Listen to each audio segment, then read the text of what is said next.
विवियंस, आज हम बात करने वाले हैं इस वीडियो में आपके चैप्टर नंबर 16 क्लास 11 के डाइजेशन के बारे में। तो आज हम पढ़ेंगे लार्ज इंटेस्टाइन। हमारे प्रीवियस वीडियो थी लिवर, गॉल ब्लैडर और स्मॉल इंटेस्टाइन के ऊपर। सो चलिए दोस्तों, ज़्यादा देर ना करते शुरू करते हैं।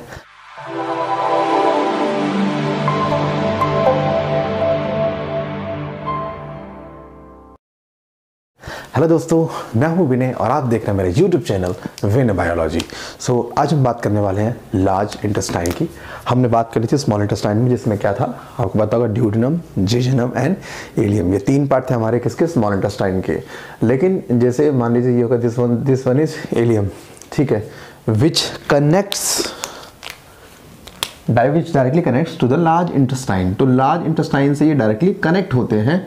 तो यहाँ पर ना ध्यान से देखना डायग्राम, बहुतों की यह समस्या होती है, उस समस्या को आज हम सॉल्व करेंगे। जैसे ये लार्ज इंटेस्टाइन हो गई, लाइक ऐसे आई मीन इससे अच्छी होती है, ऐसे। तो लार्ज इंटेस्टाइन में ये वाली चीज़ है, this is ileum and this is caecum. First segment of large intestine is known as caecum, जो कि काफ़ी ज़्यादा एक सैक लाइक होता है, माने बलून लाइक होता है, और इस यहाँ पर एक निकला होता है, इसको बोलते हैं appendix. This is known as appendix, जो आपके में काम का नहीं है, लेकिन कहते हैं कि हाँ हर्बीवोर एनिमल में काम का था, क्योंकि जो सेलुलोज डाइजेस्टिंग जो बैक्टीरिया थे वो कहीं ना कहीं यहीं पर पाए जाते थे। तो ये उनमें काम का था, हमारे काम का तो खैर ये नहीं, ये एक वेस्टिजियल है। वेस्टिजियल मतलब किसी काम का नहीं है, सिर्फ शो ऑफ है। तो सीकम होता है, सीकम मतलब आप जानते हो, this one is colon, this is colon. ऐसे कॉलन होता है, एक पैसेज होता है, जिस पैसेज के थ्रू जो है फूड ट्रैवल हो, मतलब ये अंदर से ना एक पाइप टाइप में होती है, मतलब ये। लेकिन बाहर से आपको ये पाइप दिखेगी, आपको बाहर से सिर्फ एक ऐसे मिलेगा, एक तरह का कॉइल स्ट्रक्चर मिलेगा, जिसे आप बोलते हो। अच्छा, लार्ज इंटेस्टाइन की बात करूँ तो लार्ज इंटेस्टाइन का जो लेंथ है वो ज़्यादा बड़ा नहीं होता। जैसे आपके स्मॉल इंटेस्टाइन की कितनी होती है, तकरीबन 6 से 8 मीटर होती है, लेकिन उसकी इतनी नहीं होती, फिर इसको लार्ज बोलते हैं। काहे? लार्ज इंटेस्टाइन का डायमीटर बड़ा होता है, इसलिए उसे हम क्या बोलते हैं, लार्ज इंटेस्टाइन। अगर आप देखेंगे लार्ज का डायमीटर ये होगा, स्मॉल का डायमीटर ये होगा, तो क्योंकि डायमीटर बड़ा होता है लार्ज वाले का, इसीलिए उसे हम क्या बोलते हैं, लार्ज इंटेस्टाइन। लार्ज इंटेस्टाइन कभी भी लेंथ के बेस पे नहीं, उसके डायमीटर के बेस पे बात करी जाती है। तो यहाँ पे इलियम और सीकम जहाँ कनेक्ट होते हैं, यहाँ पर भी एक होता है स्फिंक्टर, इसको क्या बोलते हैं, इलियोसीकल स्फिंक्टर। तो अगेन ये भी कनेक्ट, भाई ये इंश्योर कर रहे हैं कि फूड का बैक फ्लो ना हो। भाई एक बार फूड चला गया, दोबारा से बैक फ्लो नहीं आना चाहिए, तो ये यहाँ पे इंश्योर कर रहे हैं। और यहाँ से ये कॉलन, इसको बोलते हैं असेंडिंग कॉलन, सॉरी डिस्टर्बेंस के लिए, ascending colon, transverse colon and descending colon, and this is sigmoid, इसको बोलते हैं सिग्मॉइड कॉलन।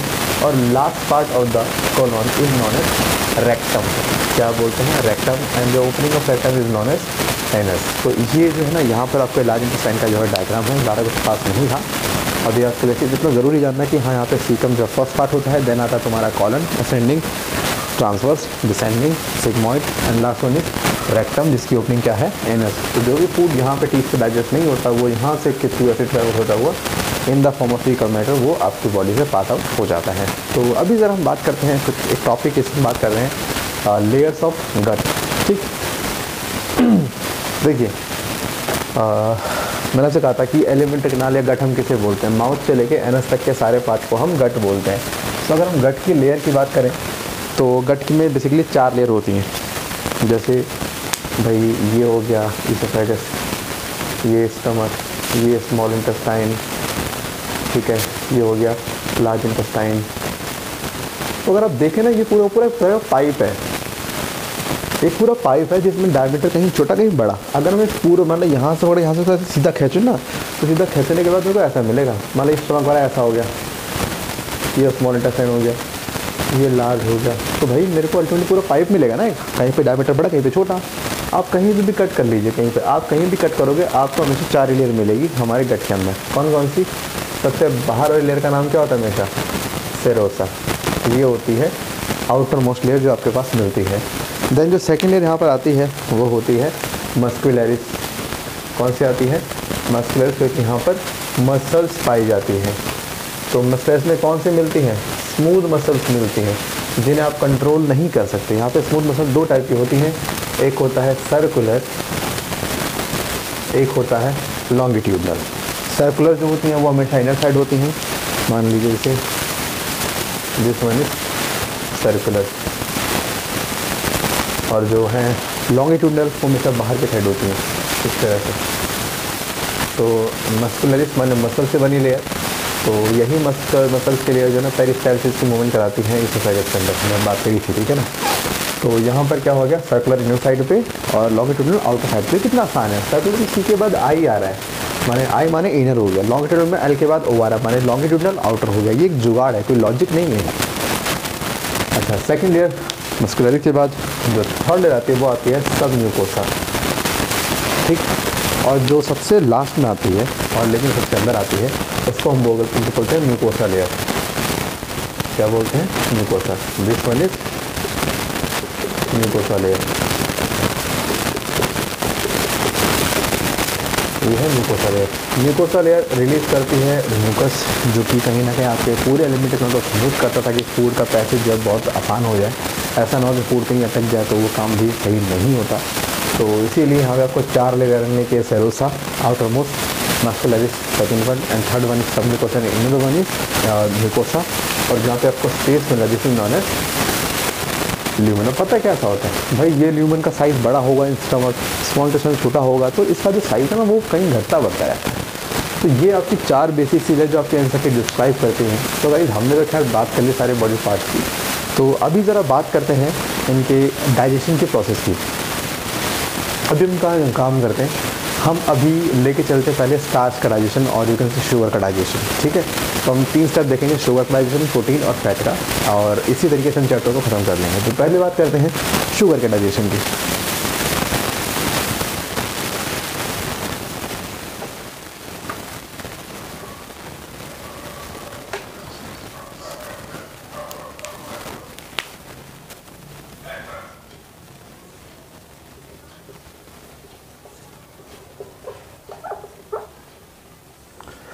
देखिए, डाइजेशन ऑफ स्टार्च ऐसा होता है माउथ में, जैसे आप फूड कंज्यूम करते हैं तो माउथ में आने के बाद माउथ के अंदर approximately 30% of starch will digest.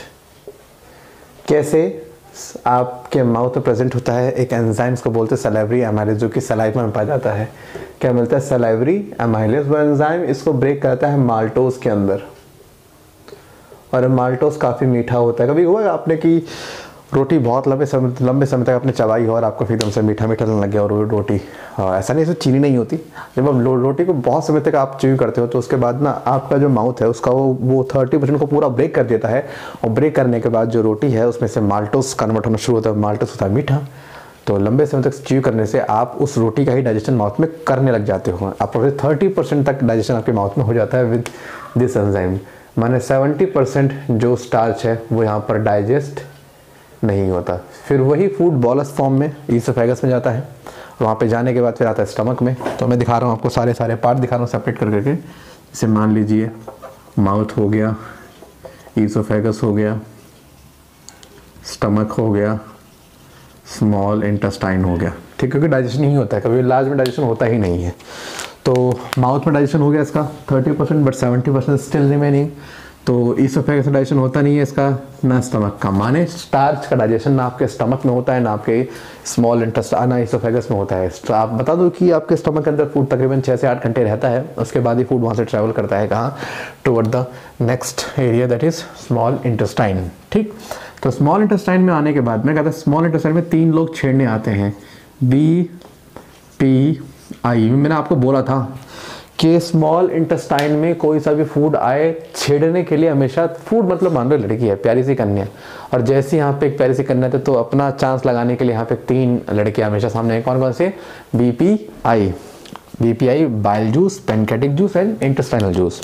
अब ये जो बाइल जूस है, बाइल जूस को सिर्फ पसंद है फैट्स। क्या पसंद है, फैट, माने उसे फैटी लड़की पसंद, थोड़ी सी मोटी लड़की पसंद है। तो यहाँ पे क्या होता है, जैसे ही देखता है कि भाई स्मॉल इंटेस्टाइन में क्या आया है स्टार्च आया है, तो भाई हम जानते हैं कि बाइल को तो पसंद है फैटी लड़कियाँ, तो वो तो आएगा नहीं।